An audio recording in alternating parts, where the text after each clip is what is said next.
Olá pessoal, bem-vindos a mais uma aula de cálculo numérico. Sou o professor Gregório e a gente vai hoje falar sobre o estudo de raízes e funções reais, ok?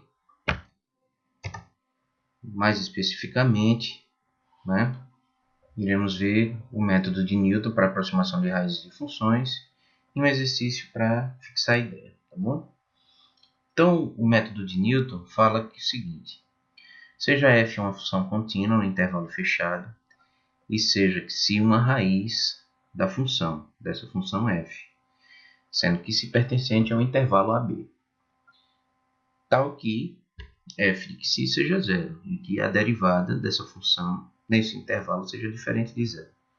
O método de Newton consiste em a gente determinar uma raiz aproximada através da função x, da função interação xn mais 1 igual a xn menos f de x por f' de xn, certo? Onde x0 é uma extremidade do intervalo, ou seja, x0 ou poderá ser A ou poderá ser B. Mas x0 vai ser quem? Né? Então aí a gente vai responder essa pergunta pela escolha do melhor extremo. Então seja o intervalo AB que contém uma raiz psi dessa função. Para decidirmos o melhor extremo, para assumir o x0, devemos verificar qual extremo possui a imagem e a segunda derivada com o mesmo sinal, ou seja, a gente deve calcular o produto da imagem de xi e multiplicar pela segunda derivada em xi, e esse valor tem que ser positivo, tá bom? Então, sendo assim, o melhor extremo é definido. Então, vamos fazer um problema que vai ilustrar essa nossa ideia, tá bom? O aquecimento de uma caldeira em graus Celsius obedece à equação T de x igual a ln de x mais 1 mais 5x.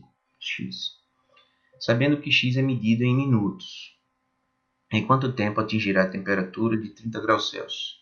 Refine o intervalo de 5, 6 pelo método de Newton-Raphson para determinar a raiz aproximada de xn, da equação ln de x mais 1 mais 5x menos 30 igual a zero, com um erro menor ou igual a 10 a menos 4, utilizando 4 casas decimais arredondadas, ok? Então tá, então vamos fazer o seguinte, vamos fazer logo o cálculo da nossa primeira derivada e o cálculo da nossa segunda derivada, certo? Então vamos para ele.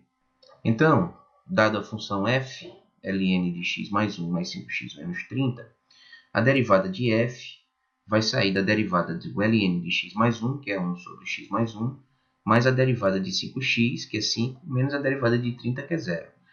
Procedendo com os cálculos algébricos, a gente vai chegar à função derivada 5x mais 6 sobre x mais 1. Então, essa é a nossa primeira derivada.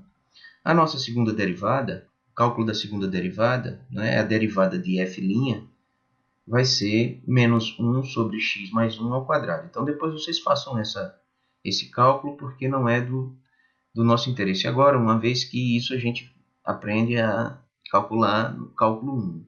Tá certo? Então, primeira derivada, segunda, e aí o que a gente vai fazer? Relacionar aqui as funções. Então, a minha função original, f de x, a nossa primeira derivada e a minha segunda derivada. A segunda derivada ela só vai ser interessante para a gente escolher o extremo, na escolha do extremo. Então, o cálculo da escolha do extremo, né, é o produto de f de x pela segunda derivada dessa mesma função. E os extremos, nós sabemos pelo problema, 5 e 6. Então, calculando f de 5 vezes f duas linhas de 5, a gente chega ao resultado aproximado em duas casas decimais de 0,09. Positivo. E o f de 6 e o f duas linhas de 6 vai dar menos 0,4, ou seja, o melhor extremo para a gente iniciar essa nossa equação é x0 igual a 5, ok? Então, né, a nossa função de interação xn mais 1 vai ser igual a xn menos f de xn dividido por f' de xn. Ok, gente? Então vamos lá. Para isso, eu vou usar o Excel, tá certo? a gente vai fazer essas iterações no Excel. Então está montada aqui a nossa tabela já, né, com esse cabeçalho. E aí a gente pode ver que o intervalo que eu vou procurar fazer o refinamento é o 5, 6. A gente já viu isso pelo teorema de Bolzano. Né? Se você calcular o f de 5 vezes o f de 6, vai dar um número negativo. Então há uma raiz entre 5 e 6. O erro estipulado pelo problema é 10 a menos 4. Aqui eu tenho a nossa função f original, e aqui é a derivada da função, certo? O melhor extremo, a gente acabou de ver, é x igual a 5. Então, a nossa iteração inicial, o x vai ser 5. Ok. Tá? Então, a nossa iteração inicial, x0 é 5. E aí, agora a gente vai proceder com os cálculos. Então, a gente vai usar fórmulas do Excel. Então, vamos digitar aqui igual, né? A função original é essa. Então, eu vou digitar ln de 5, só que vai ser a célula D6, que é a célula que eu estou trabalhando, mais 1, mais 5 vezes a célula D6, certo? Que é a célula que a gente está trabalhando, menos 30. Digitando dessa maneira, a gente vai chegar com um número, né? Vamos arredondar para 4 casas decimais, eu vou usar 4 casas para toda a tabela. Tá? Então, venho aqui formatar, formatar células, e eu vou usar número em 4 casas decimais, certo? Ok? Então, beleza, já está aqui arredondado. Agora vamos calcular a derivada. A nossa derivada é a função, né, em questão aqui. Então, aqui igual, mais uma vez eu vou abrir aqui um parêntese, tá certo? E de novo, né, vai ser 5 vezes D6, que é a célula que eu estou trabalhando, onde tem o 5, mais 6, tudo isso dividido, abro parêntese de novo, por D6 mais 1. Ok? Então a gente fecha aqui, dá um Enter. Então o valor da nossa primeira derivada de F5, né? F' de 5, dá 5,1667.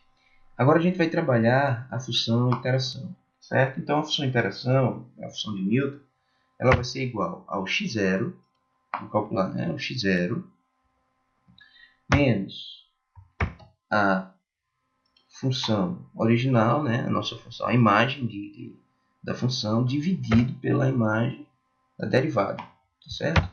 Então, o que acontece? Então, aqui eu tenho 5,6209. Agora, a gente vai calcular o erro. O erro é o módulo. Então, no módulo, a gente tem ABS de xn mais 1, né, menos xn, tá certo? Então, Enter. Então, aí o valor de erro é 0,6209, tá certo? Nessa função alerta, nessa célula alerta aqui, eu vou fazer o seguinte, eu vou colocar uma condicional. Se, né, esse erro for menor ou igual ao erro que a gente está trabalhando, 10 a menos 4, né, 0,0001, então ele vai dizer para a gente raiz. Caso contrário, ele vai dizer siga. Tá? Então, siga. Porque, obviamente, como o erro da gente não é ainda, ele vai ter que dizer siga. É como a gente pode ver aqui. Ok, então o que acontece? Como a gente não chegou no erro que eu estava pretendendo, automaticamente eu passo para fazer a próxima iteração, e essa célula, né, a célula D7, vai ser ocupada pelo xn mais 1. Então, ok. Então, agora a gente pode arrastar todo o comando e puxar aqui para linha de baixo. Então, ó, o erro já caiu bastante, né? Então, vamos fazer mais algumas iterações aqui, tá certo? Eu vou colocar aqui até a segunda, a terceira. Vamos ver o que vai acontecer aqui com a nossa função, puxando aqui para baixo. Então, ó, já na segunda, então essa daqui eu nem preciso mais, já na segunda iteração ele está dizendo para o erro que a gente chegou no erro, né? Então, é que a gente pode concluir com isso, né? A gente conclui assim, né? Então, né? Ok? Então é isso, gente. Então é isso, pessoal. Essa foi mais uma aula, né? Espero que vocês assistam os vídeos e que a gente se encontre na nossa próxima aula, tá certo? Um abraço e até a próxima.